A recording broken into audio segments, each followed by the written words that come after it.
Hello and welcome back. I'm joined today by the head coach of the Chico State men's basketball team, Greg Clink. Coach, thank you very much for joining us. Thank you for having me. Well, let's just get a chance to talk a little bit about the Wildcats, the actual West Region defending champion Wildcats. But let's start with the obvious one. You guys ended up losing a couple people from last year's team. So could you just tell me about some of the new starters you have on the team and just some of the changes the Wildcats have made from last year? We lost 5 guys from probably the most veteran team that I'd ever coached. And we've got a lot of new faces on the roster, a handful of freshmen that redshirted last year. So lots of youth. I think this is the youngest team that I've ever coached here at Chico State.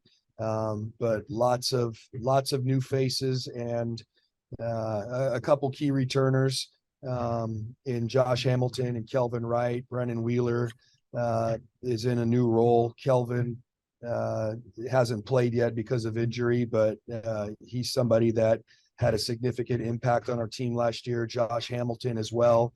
Caleb Carter played a role for us last year. He's back. But really outside of that, Evan Oliver had a limited role last year. He's stepping into a bigger role this year.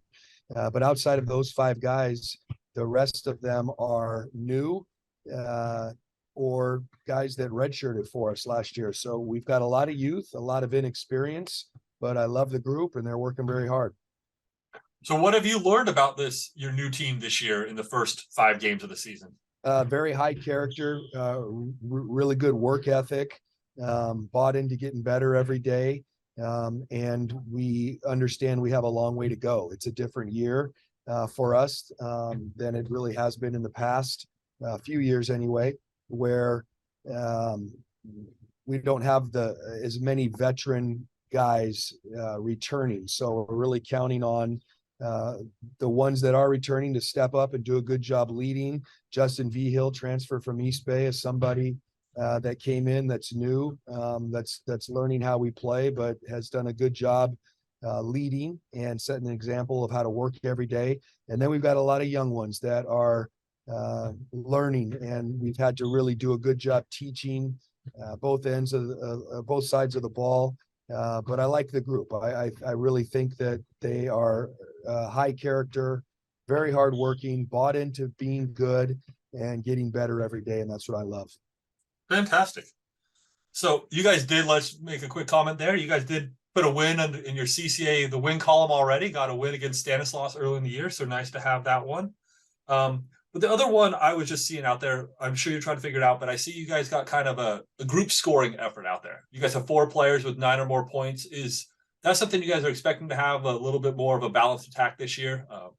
I really don't know what to expect. I don't think that we have figured out offensively how to play yet. That's something that we're working very hard on every day.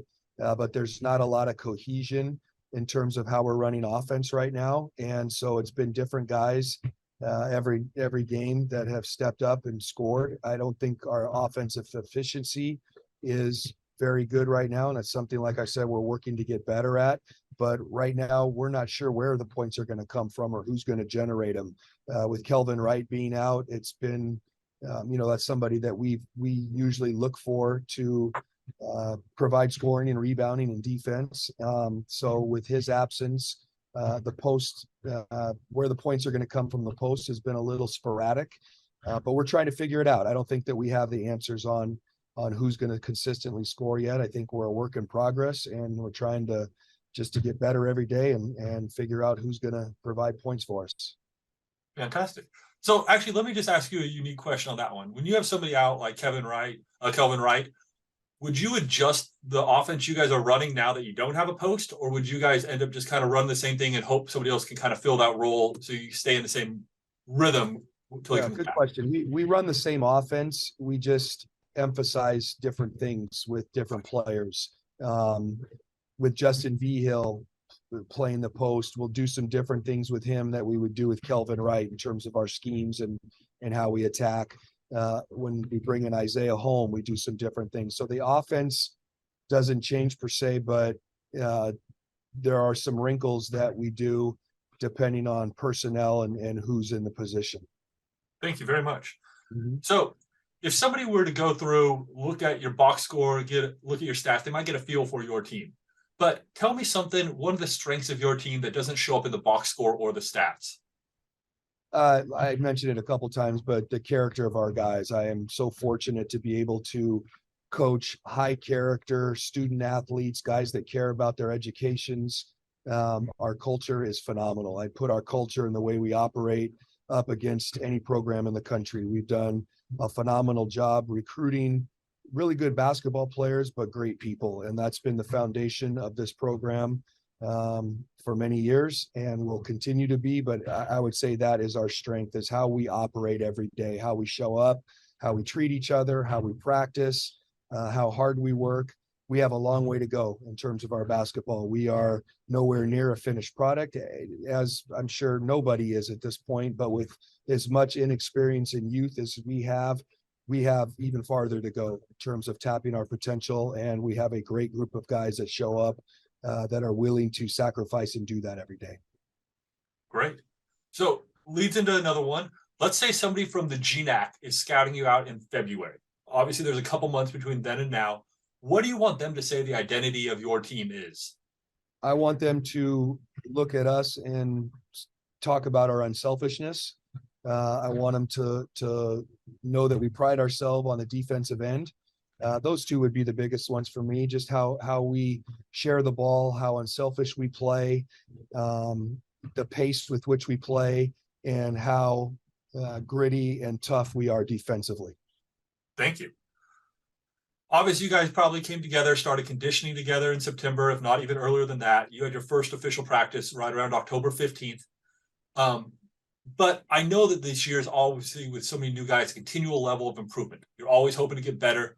Tell me what the Chico State men's basketball team can do to be better on March 1st than they can on December 1st. Yeah, just all the things we talked about. I think that our cohesion defensively has gotten better in the last couple of weeks, but it needs to continue to improve. Our offense is nowhere near where we need it to be in terms of how we share the ball, how we move off the ball. Those are things that need to really continue to improve. Our offensive execution, I think right now, is our biggest area of improvement and our most glaring weakness. Perfect. Thank you. As I mentioned a little bit there, you come together on October 15th. You might have an idea of what your team's going to be. Obviously, some injuries have maybe changed some of that a little bit to this point. But what has surprised you most about your team, or something that you weren't expecting, something that just has come, especially in the last 2 weeks of the season, that is really just something you weren't expecting once games started?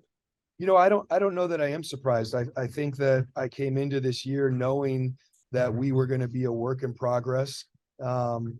I was so fortunate with last year's team. I mean, those guys on many nights could coach themselves. I mean, that's how veteran they were. And I knew with losing those guys to graduation that this was going to be a different year, and we were going to have to really rewind how we teach. So I don't think that I'm really surprised with where we're at and how good we are right now, and how good I think we can be. I think we're kind of doing what I expected us to do. You know, we're gonna, you know, we've had some hiccups, and I expected that. And we're gonna have more growing pains, but it's just about showing up every day and getting better. And I expected these guys to be a group that comes in and works hard every day and values improvement. And we've done that. So I don't know that I'm really surprised with where we're at right now. Perfect. Final question here for you, Coach. And I'm not trying to pry. I know there's a lot of conversation that go in the locker room that is not for any public consumption, but if what you're willing to share, would you tell me some of the goals or some of the keys your team has for the CCAA season and what you guys would like to accomplish the rest of this year? So here's what I'm about. I'm about constant improvement. That's when we have our first meeting of the year. That's the goal. We hand out a handbook. We talk about everything under the sun in terms of how this program operates. And the goal, the common theme every year is constant improvement. I have never once made it a goal to win a CCAA championship. I've never made it a goal to win a West Region championship. I make goals around improving, and we talk about defense. We talk about how good can we be defensively. I really feel that if you just have that in your head that we're going to get better every day. We're going to constantly improve. Then championships, NCAA tournament bursts, West Region championships, Elite Eight, all that stuff is byproducts of us working the process of constant improvement. So that's my goal, is to get better. Today, when we go into practice this afternoon, it's about getting better. It's about working hard and improving on things that we got to get better at. So that's all the goals we talk about. Well, fantastic. Just thank you for just taking a couple minutes to give a little bit of insight into the Wildcats program. As mentioned before, you guys already have one conference win under your belt, but you guys will be hosting LA and Cal State San Marcos this weekend. So Coach, good luck with the rest of your season, and hope we have a chance to talk in March before the CCAA tournament in Turlock. Sounds good. Thank you, Danny. Appreciate it.